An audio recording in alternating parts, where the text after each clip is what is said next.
Twelfth physics में जब प्रत्यावर्ती धारा या अल्टरनेट करंट का चैप्टर पढ़ते हैं तो इन तीन शब्दों से हमारा परिचय होता है: प्रतिरोध रेजिस्टेंस, प्रतिघात इम्पीडेंस और प्रतिबाधा रिएक्टेंस। हम हमेशा कंफ्यूज रहते हैं इनके अंदर कि आखिर इनमें फ़र्क क्या है और कब रेजिस्टेंस को हमें इंट्रोड्यूस करना है, कब इम्पीडेंस को, कब रिएक्टेंस को, मतलब कहाँ हमें प्रतिरोध लिखना है, कहाँ प्रतिघात लिखना है, कहाँ प्रतिबाधा लिखना है। इसमें बड़ा कन्फ्यूज़न रहता है। आइए इस कन्फ्यूज़न को दूर करते हैं। प्रतिरोध तो हम जानते हैं कि किसी भी चालक में धारा के मार्ग में डाले गए अवरोध को क्या कहते हैं, उसका प्रतिरोध कहते हैं, ठीक है। और ओम्स लॉ से हम जानते हैं V/I जो है वो R होता है और उसे चालक का क्या बोलते हैं, हम प्रतिरोध कहते हैं। और हमें ये भी पता है कि प्रतिरोध का ये सिंबल होता है और इसे कैपिटल R से व्यक्त करते हैं, ठीक है। और ओम्स लॉ में क्या लिखते हैं हम लोग, V=IR, ठीक है ना। तो ये V=IR मतलब परिपथ में केवल अगर ओमीय प्रतिरोध है तो हम कह सकते हैं VR=IR या V=IR सिंपली, है ना। क्योंकि वो जो वोल्टेज है वो रेजिस्टेंस के अक्रॉस है या प्रतिरोध के सिरों पर विभवांतर है, तो V=IR हो जाएगा। अब अगला हमारा जो है वो है शब्द प्रतिघात, इम्पीडेंस। ये प्रतिघात कब आता है या ये शब्द हम कब यूज़ करेंगे?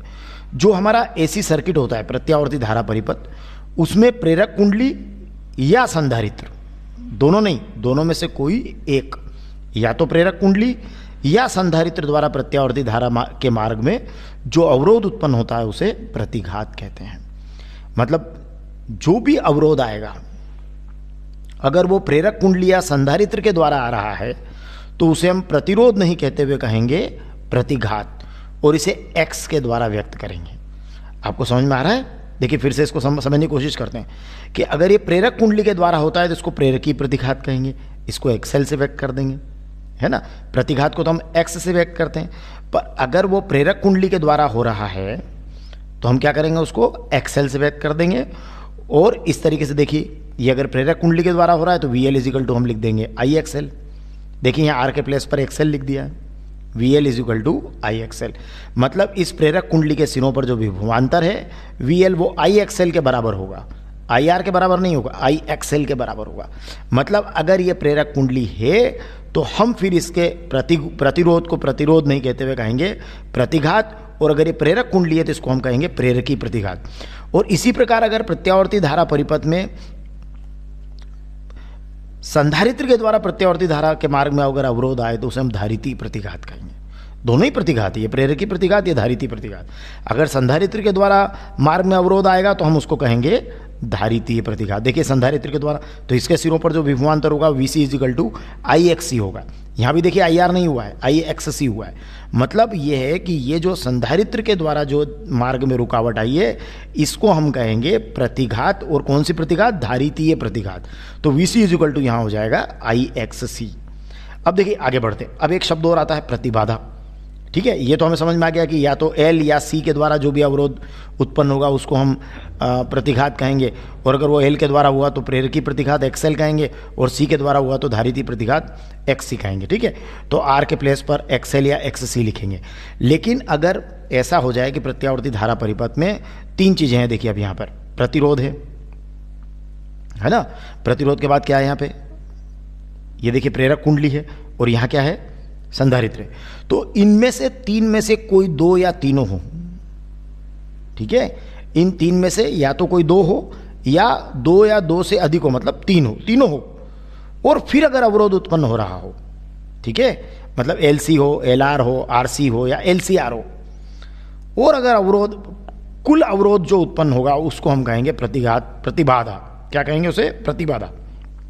रिएक्टेंस कहेंगे।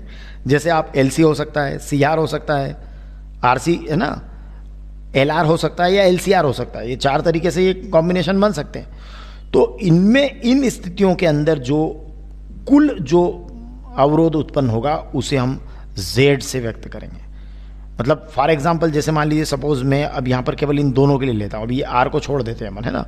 केवल LC के लिए लेंगे तो क्या होगा, देखिए V=I, और ये यहाँ पर देखिए ना R लिख रहे हैं, ना XL लिख रहे हैं, ना XC लिख रहे हैं। अब ये जो है यहाँ LC के लिए हम लिखेंगे XL - XC। तो ये जो XL माइनस XC है ये आपका बनेगा Z, और इसको हम कहेंगे, क्या कहेंगे इसको, इसे हम Z कहेंगे XL माइनस XC को, और इसे हम कहेंगे प्रतिबाधा। मतलब हमें स्पष्ट हुआ कि अगर ओमी प्रतिरोध, प्रेरक कुंडली या संधारित्र में से दो या दो से अधिक अगर प्रत्यावर्ती धारा के मार्ग में अवरोध आता है तो उसे हम प्रतिबाधा कहेंगे।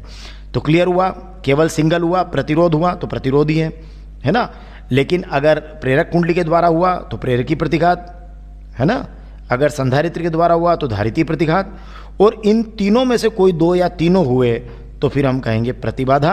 और प्रतिबाधा के लिए फिर वो कुल मिला जुला जो उसका प्रतिरोध होगा वही हमारा प्रतिबाधा होगा, या तो वो 2 के सेट में होगा या वो 3 के सेट में होगा। जैसा कि हमने यहाँ से LC को अगर उठाकर इसके बारे में अध्ययन करें तो ये परिणामी voltage V = I XL minus XC हो जाता है, जहाँ XL माइनस XC जो है आपका Z या प्रतिबाधा बन जाएगा। धन्यवाद।